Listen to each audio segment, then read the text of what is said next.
terima kasih atas kesempatannya. Perkenalkan, nama saya Almira Adin Tantri dengan NIM 2019-210227. Di sini saya akan menyimpulkan materi manajemen keuangan internasional dari minggu ke-8 sampai dengan minggu ke-10. Nah, untuk yang minggu ke-8 yaitu membahas mengenai exposure ekonomi dan translasi exposure. Ya, yang dimana exposure ekonomi merupakan sejauh mana present value dari arus kas masa depan sebuah perusahaan dapat dipengaruhi oleh fluktuasi nilai tukar. Nah, exposure ekonomi ini jauh lebih penting bagi kesehatan jangka panjang, yaitu memandang perusahaan akan terus beroperasi atau ongoing concern di mana biaya dan harga yang kompetitif dapat dipengaruhi oleh perubahan kurs mata uang. Nah, meskipun demikian, exposure ekonomi ini sering kali dinilai subjektif karena tergantung dari estimasi perubahan aliran kas di masa mendatang dalam suatu kurun waktu yang arbitrer. Nah, di mana translation atau accounting exposure muncul karena laporan keuangan dari cabang asing yang dalam mata uang asing harus dikonversi ke dalam reporting currency atau perusahaan induk untuk membuat laporan keuangan konsolidasi. Nah, perbedaan transaction dengan operating exposure yaitu transaction exposure ini muncul dari arus kas masa depan yang kontraknya sudah disepakati sejak sekarang. Nah, sementara itu untuk operating exposure arus kasnya tidak terkait dengan kontrak. Nah, transaction dan operating exposure ini sama-sama muncul ketika adanya perubahan yang tidak terduga dalam arus kas di masa depan. Nah, selanjutnya yaitu minggu ke-9 membahas mengenai analisis risiko negara, yang dimana analisis risiko negara ini merupakan suatu alat yang digunakan untuk memprediksi keadaan suatu negara yang akan dilakukan investasi. Nah, hal ini itu merupakan syarat agar segala kemungkinan kerugian dapat diminimalisir atau bahkan ditiadakan untuk menunjang investasi jangka panjang dalam meningkatkan pembangunan ekonomi suatu negara. Nah, beberapa metode dapat digunakan untuk menganalisis risiko negara sebagai gambaran dan perhitungan berbagai masalah yang akan dihadapi baik secara kuantitatif maupun secara kualitatif. Nah, pada minggu ke-10 yaitu membahas mengenai Foreign Direct Investment atau FDI. Nah, pada chapter ini tuh membahas mengenai besarnya aspek ekonomi, keuangan, akuntansi, dan manajemen FDI. Nah, kemudian dalam bab ini juga dibahas masalah kritis, transfer pricing, dan juga memeriksa fungsi kontrol dan evaluasi kinerja di MNC. Nah, FDI ini adalah proses di mana penduduk satu negara memperoleh kepemilikan aset untuk tujuan mengendalikan kegiatan perusahaan di negara lain. Nah, minat terhadap hasil PMA ini dalam kegiatan FDI yaitu yang pertama ada pertumbuhannya yang pesat. Yang kedua yaitu kekhawatiran itu menimbulkan penyebab dan konsekuensi kepemilikan asing. Dan yang terakhir yaitu fakta bahwa PMA telah menjadi sumber dana penting bagi negara-negara berkembang. FDI ini tuh bisa dilihat secara horizontal, vertikal, atau konglomerat. Nah, ini juga dapat diklasifikasikan ke dalam impor substitusi, peningkatan ekspor, dan pemerintah dimulai. Nah, klasifikasi lain adalah ekspansi versus FDI defensif, yang dimana urutan umum yang digunakan perusahaan untuk mengembangkan pasar asing untuk produk mereka terdiri dari yang pertama ada ekspor, yang kedua ada perizinan, yang ketiga ada distribusi asing, dan yang terakhir ada produk asing. Nah, langkah ketiga dan keempat ini melibatkan FDI, yang dimana teori yang menjelaskan penentuan FDI terdiri dari yang pertama ada teori dengan asumsi pasar yang sempurna, yang kedua yaitu teori dengan asumsi pasar yang tidak sempurna, dan yang ketiga yaitu teori-teori lain, dan yang terakhir yaitu teori berdasarkan variabel lain. Sekian dari saya, kurang lebihnya mohon maaf. Wassalamualaikum warahmatullahi wabarakatuh. Terima kasih.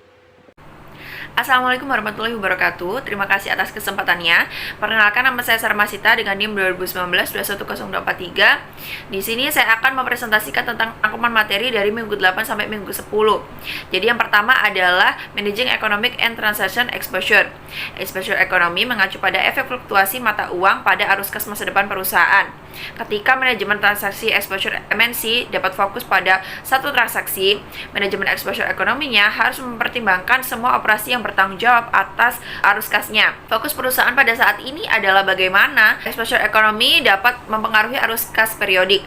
Pada kenyataannya, efek dari pergerakan nilai tukar dapat melampaui arus kas periodik. Ketika perusahaan itu memiliki aset tetap seperti bangunan atau mesin di negara asing, arus kas dolar yang akan diterima dari penjualan akhir aset ini juga tunduk pada risiko nilai tukar. Perusahaan yang berbasis di Amerika Serikat melaporkan kondisi keuangannya secara keseluruhan itu harus mengkonsolidasikan setiap laporan keuangan anak perusahaan asing dengan laporan keuangan induk laporan untuk membuat neraca konsolidasi tunggal dan pendapatan konsolidasi tunggal pernyataan untuk seluruh MNC. Karena nilai tukar itu berubah dari waktu ke waktu, terjemahan data keuangan pendukung ke dalam mata uang lain akan mempengaruhi perubahan nilai tukar.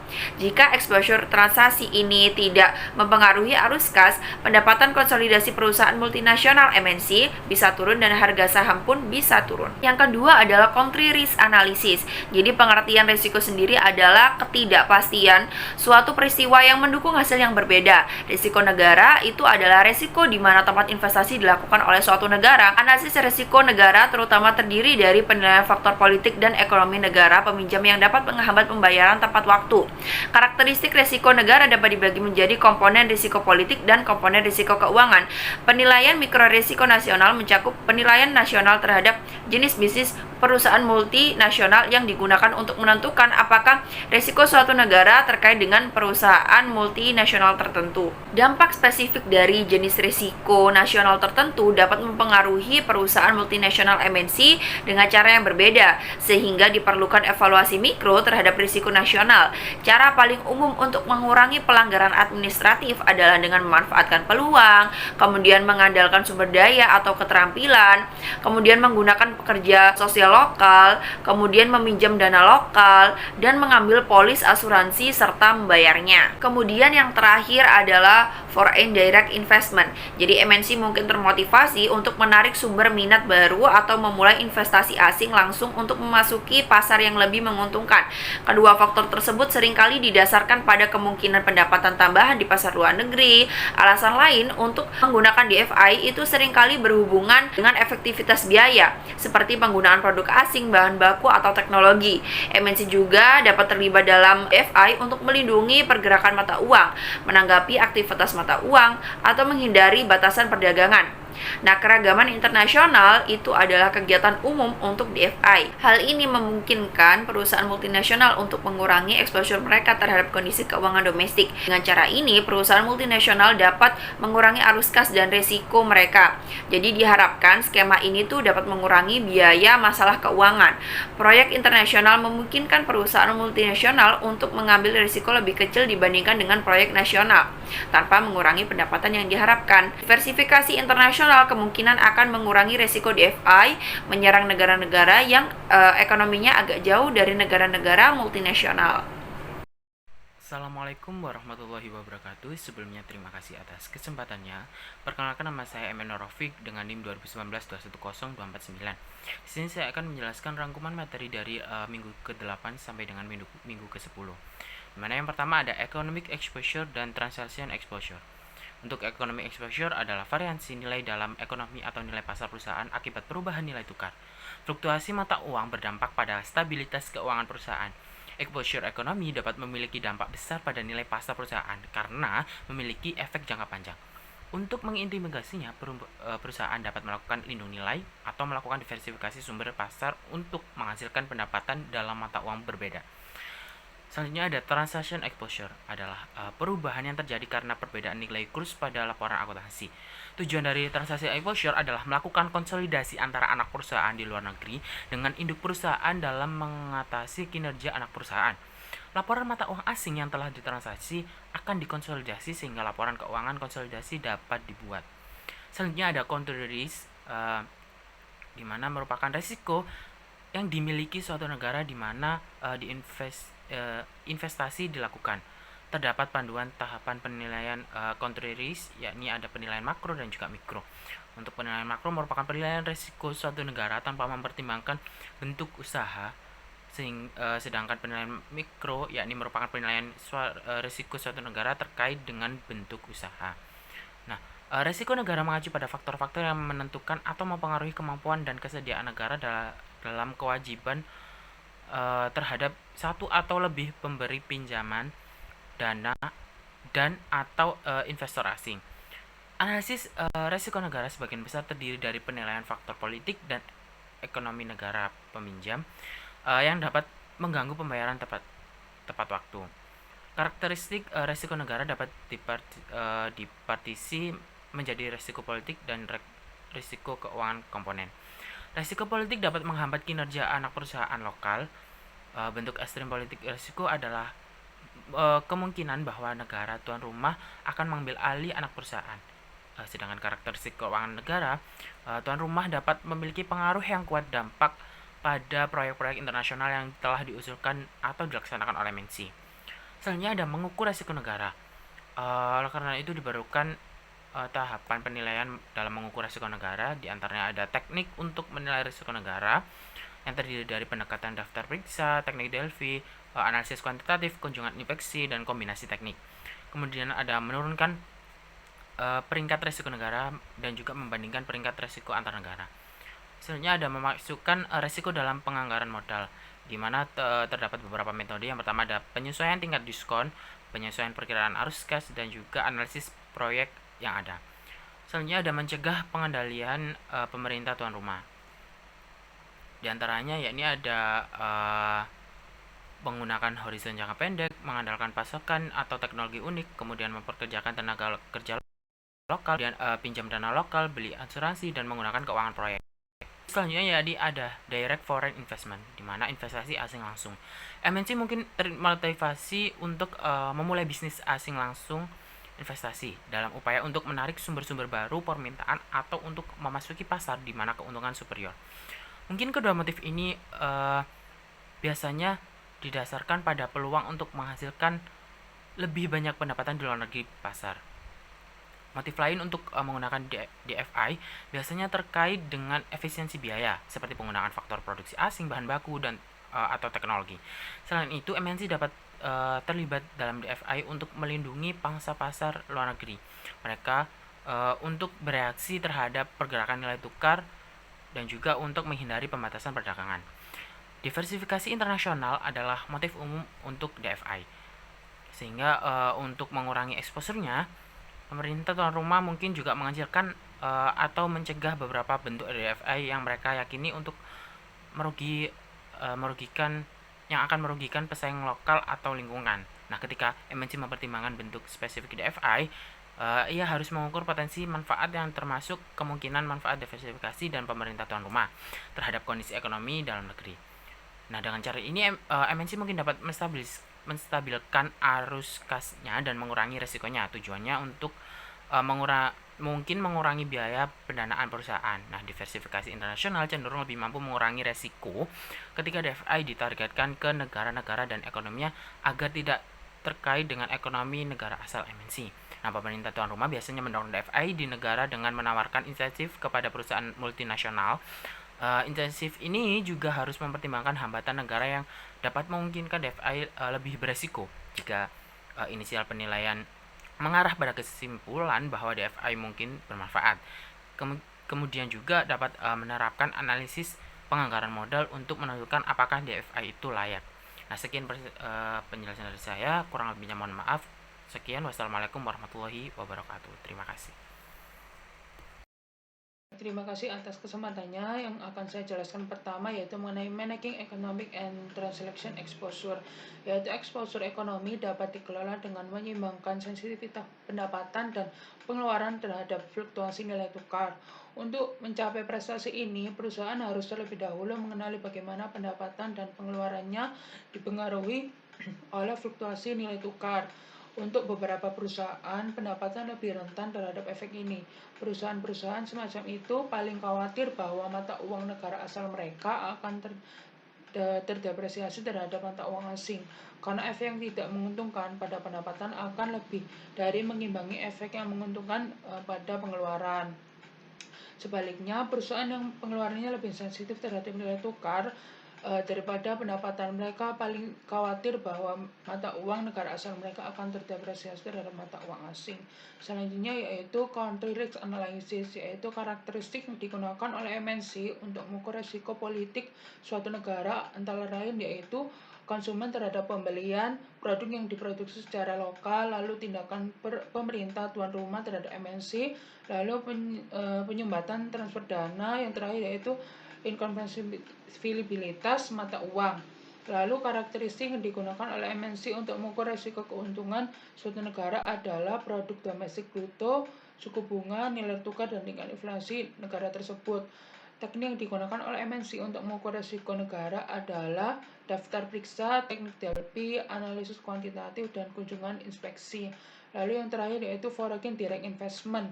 MNC dapat termotivasi untuk memulai investasi asing langsung dalam upaya untuk menarik sumber permintaan baru untuk memasuki pasar di mana keuntungan yang unggul dimungkinkan. Lalu diversifikasi internasional adalah motif umum untuk DFI. Hal ini menguntungkan MNC untuk mengurangi eksposurnya terhadap kondisi ekonomi domestik. Sekian dari saya, terima kasih.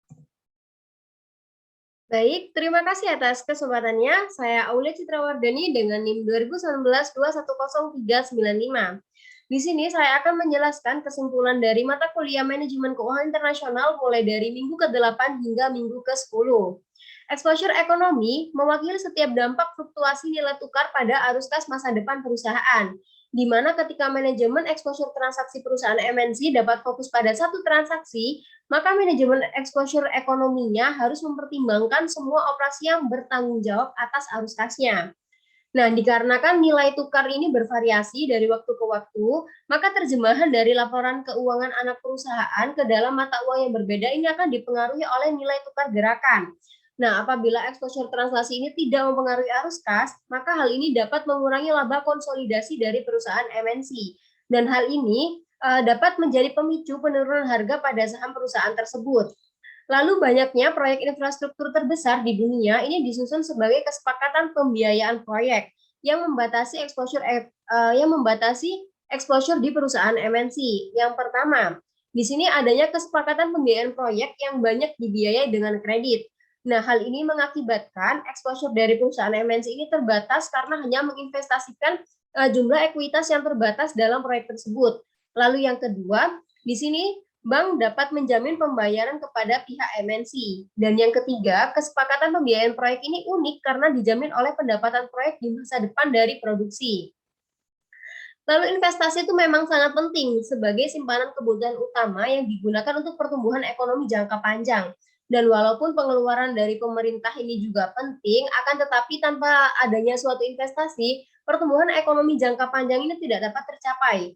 Nah, DFI khususnya di negara-negara maju ini tetap menjadi prioritas dibandingkan dengan penanaman modal dalam negeri, terutama untuk negara-negara berkembang seperti Indonesia, karena 3 alasan utama. Yang pertama, di sini DFI membawa teknologi baru dan pengetahuan lainnya yang berguna bagi pembangunan di dalam negeri. Dan alasan yang kedua, pada umumnya DFI ini mempunyai jaringan kuat dengan lembaga-lembaga keuangan global, sehingga tidak tergantung pada dana dari perbankan di Indonesia. Lalu yang ketiga, perusahaan-perusahaan asing di Indonesia yang berorientasi ekspor ini biasanya sudah memiliki jaringan pasar global yang kuat, sehingga tidak ada kesulitan dalam ekspor. Dan DFI ini diadakan karena digunakan untuk pelengkap atau penunjang pembangunan ekonomi di Indonesia. Baik, terima kasih. Sekian yang dapat saya sampaikan. Kurang lebihnya saya mohon maaf dan wassalamualaikum warahmatullahi wabarakatuh. Baik, terima kasih atas kesempatannya. Perkenalkan, nama saya Devi Surya Prabodo dengan NIM 2019-10410.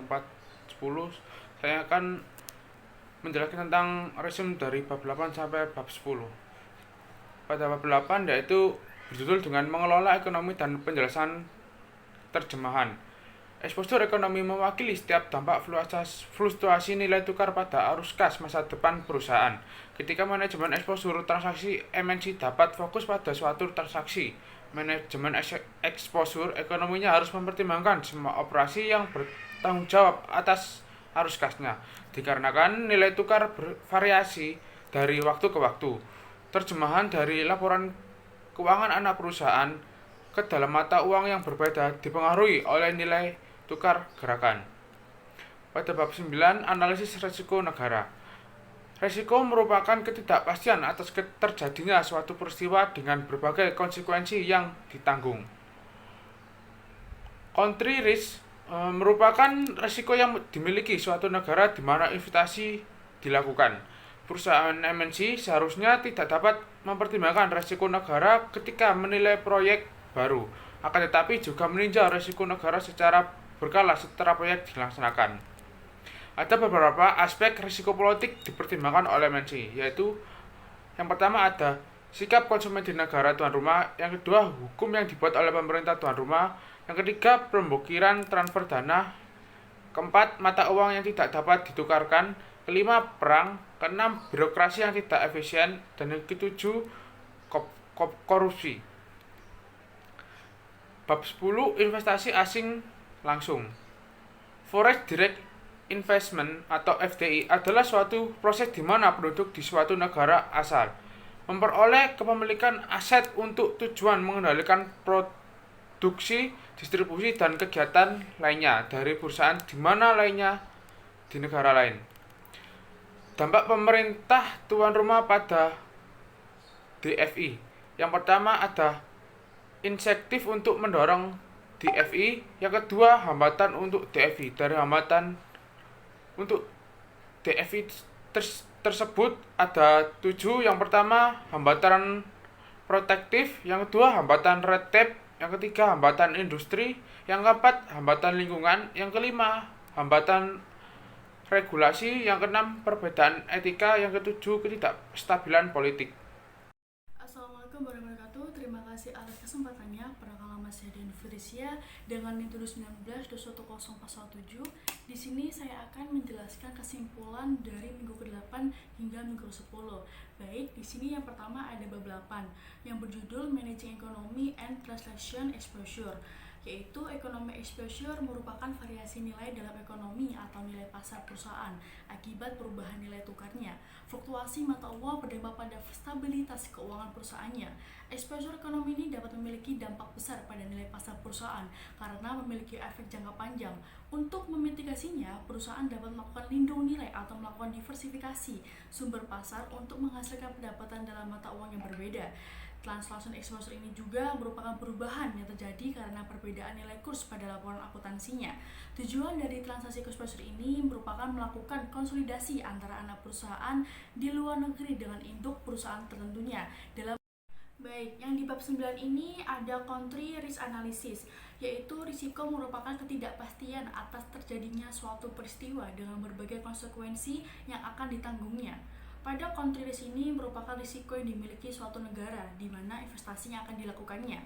Terdapat panduan tahapan menilai country risk tersebut, yaitu adanya penilaian makro yang merupakan penilaian risiko suatu negara tanpa mempertimbangkan bentuk usaha, dan penilaian mikro tersebut yang merupakan penilaian risiko suatu negara terkait dengan bentuk usahanya. Pada risiko politik ini dapat menghambat kinerja anak perusahaan lokalnya tersebut. Bentuk ekstrim pada politik risiko ini adalah kemungkinan bahwa negara tuan rumah ini akan mengambil ahli anak perusahaannya. Dalam beberapa kasus pengambil alihan kompensasi dalam jumlah yang ditentukannya oleh pemerintah negara tuan rumah tersebut yang merupakan diberikan untuk mengambil alihan. Dan dalam kasus lain, aset disita dan tidak ada kompensasi yang akan diberikannya. Pengambil alihan ini dapat dilakukan secara damai atau dengan paksa. Baik, di sini adalah bab terakhir, yaitu bab 10 tentang Foreign Direct Investment. Foreign Direct Investment ini atau bisa dibilang dengan FDI merupakan suatu proses di mana penduduk di suatu negara asal atau home country memperoleh kepemilikan aset untuk tujuan mengendalikan produksinya, distribusi, dan kegiatan lain dari perusahaan di negara lain atau host country. Pada host relate otomotif ini, MNC juga terlibat dalam FDI dalam upaya untuk mengurangi biayanya. Berikut adalah motif dari kas MNC yang mencoba untuk memotong biayanya. Yang pertama, adanya manfaatkan sepenuhnya dari skala ekonomi. Yang kedua, menggunakan faktor produksi asing. Yang ketiga, menggunakan bahan baku asing. Yang terakhir, adanya penggunaan teknologi asingnya.